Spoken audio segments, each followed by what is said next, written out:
No mucha gente sabe que existe una enfermedad conocida como mal de amores, ¿no? Y de la cual uno puede enfermarse, lógicamente, y bueno, hay cosas que hacer para intentar sanarse, ¿no?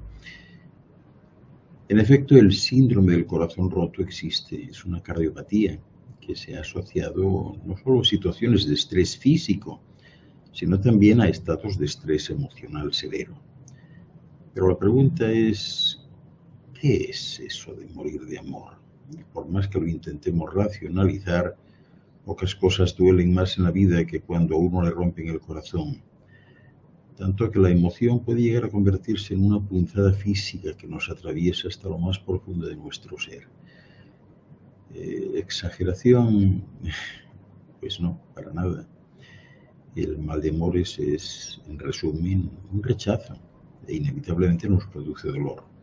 Un dolor que se manifiesta de manera física con esa sensación de punzada en el corazón e incluso muchas veces hasta de ahogo y luego mental. Si lo pensamos bien, desde nuestros ancestros más remotos hemos necesitado siempre ser aceptados en el grupo como parte de un mecanismo de supervivencia, ya que forma parte de nuestra evolución como especie. Trabajar en equipo es lo que nos ha permitido llegar más lejos, por eso percibir el rechazo en el otro duele. Y ese dolor no es solo psíquico, sino que, tal y como han demostrado varios estudios científicos, también es corporal. Para el ser humano, como mamífero que es, estar socialmente conectado fue desde el inicio de los tiempos pues algo básico para recibir cuidados y por ende para su supervivencia. Y esta dependencia propició que al evolucionar crearan un vínculo entre la conexión social y el malestar físico. Hoy por hoy, pues hay hasta juegos que se diseñan, ¿verdad? Hay uno de ordenador que se llama Cyberball, en el que participan una serie de voluntarios a los que se les hacen pruebas de resonancia magnética y de imagen cerebral.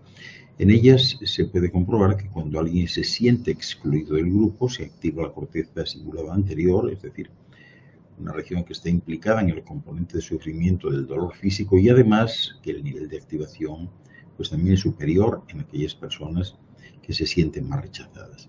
Esto es muy interesante porque lo que nos está mostrando es que hay una interconexión importantísima entre el dolor físico que uno puede sentir por un golpe y también pues, por ese dolor emocional, lo cual explicaría por qué realmente podemos sentir las dos cosas.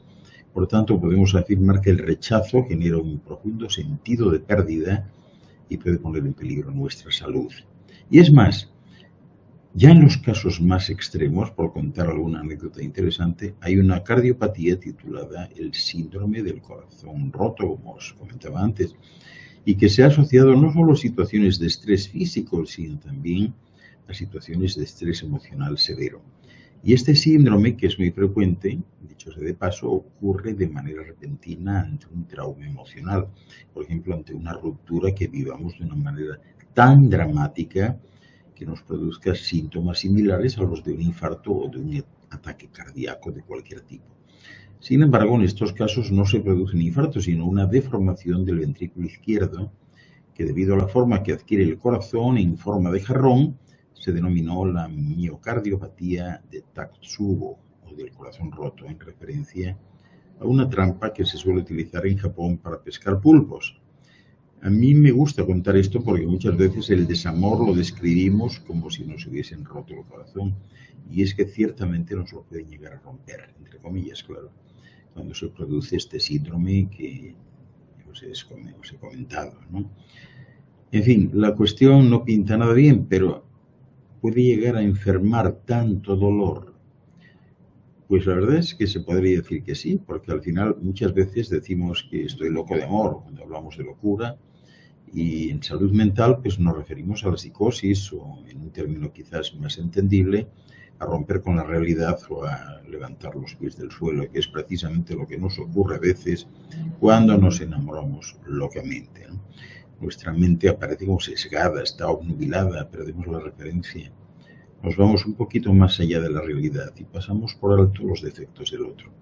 Incluso podemos llegar hasta negarlos y bueno, aún en en casos extremos, ¿verdad?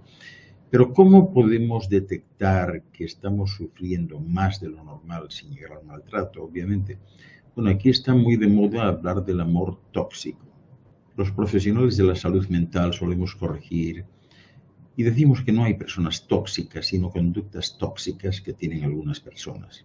Así que con esto aclarado, ¿qué puede constituir una señal de aviso? Bueno, pues que estemos continuamente en tensión, con esa incertidumbre, con sentimientos de ambivalencia, con sensación de inestabilidad emocional, que de repente, pues no sé, que estemos muy irritables, muy contentos, muy eufóricos o que perdamos el apetito y durmamos mal. Pero también puede ser que dediquemos un tiempo excesivo a pensar en torno a esa situación o a esa relación que estamos teniendo. En fin, creo que al final son varios síntomas que mantenidos en el tiempo nos pueden dar una señal de aviso o de preaviso. Ahora bien, ¿qué podemos hacer para atajar ese dolor? Quizás habría que reformular la pregunta y en vez de decir atajar, pues habría que decir convivir, aceptar, o regular incluso y hasta gestionar, porque al final podemos hablar de muchos tipos de situaciones de mal de amores. Si es una ruptura que es definitiva, lo parece, porque a veces nos cuesta aceptar que lo es, no nos queda otra que pasar en nuestro duelo. En este sentido, cuando hablamos de duelo, de pérdida de salud mental, la gente suele pensar que solo se experimenta cuando fallece alguien, pero no, un duelo también es una ruptura sentimental o una pérdida de un puesto de trabajo.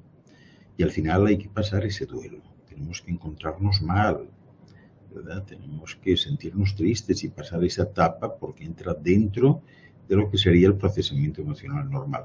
Nadie puede recuperarse solo con decir, venga, me quiero poner bien de mi duelo en 2 días.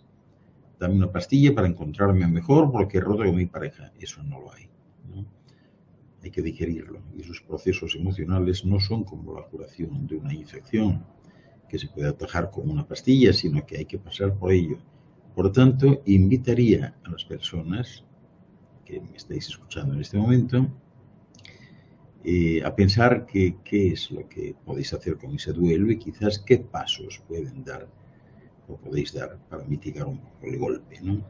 El primero sería darnos cuenta de que estamos sufriendo más de la cuenta, valga la redundancia. Si nos hemos quedado enganchados, estamos continuamente pensando en esa persona. No podemos quitárnosla de encima, como si nuestra cabeza estuviese rumiando continuamente. Y debemos ser conscientes de que esa situación es excesiva y desproporcionada. Y una vez hemos conseguido ser conscientes de lo que hay, toca trabajar un poco la motivación al cambio. Vamos a intentar revertir esa situación, no tanto quitarla de en medio y eliminarla, pero sí de que nos impacte menos, que nos permita ir reactivándonos poco a poco. Definir ese proceso de cambio sería el tercer paso. Qué sé yo, voy a apuntarme a una actividad nueva o voy a quedar con más gente o practicar un deporte nuevo, una nueva afición, lo que sea. El cuarto paso, que también iría junto al tercero, es que si no hemos podido hacerlo por nosotros mismos, debemos pedir ayuda. Pero claro, ¿cómo podemos ayudar a quien lo sufre? Yo aquí suelo decir que la ayuda, lo más importante son 2 cosas. Por un lado, validar su sufrimiento, que al final es entender y empatizar, sin juzgar, ni poner ejemplos, ni decir que hay gente que está peor o que sufre más. Tampoco reconforta argumentar que podía haber sido peor o tratar de convencer con argumentos banales que no proceden porque cada persona vive las cosas de una manera. Una vez validado su dolor, la ayuda más efectiva es establecer lo que llamamos el diálogo socrático, es decir, a través de la pregunta reflexiva. Oye, ¿cómo crees que te está afectando todo esto en tu ritmo habitual? ¿Te sientes así mucho tiempo al día? ¿Te está quitando hacer otras cosas? ¿Te está afectando en tu trabajo? ¿Cómo crees que podrías hacer para estar mejor? ¿Crees que estás bien así? Estas preguntas en las que estamos acompañando y haciendo una escucha activa son muy terapéuticas per se. El propio sujeto, cuando está hablando, cae en la cuenta de sus propias soluciones.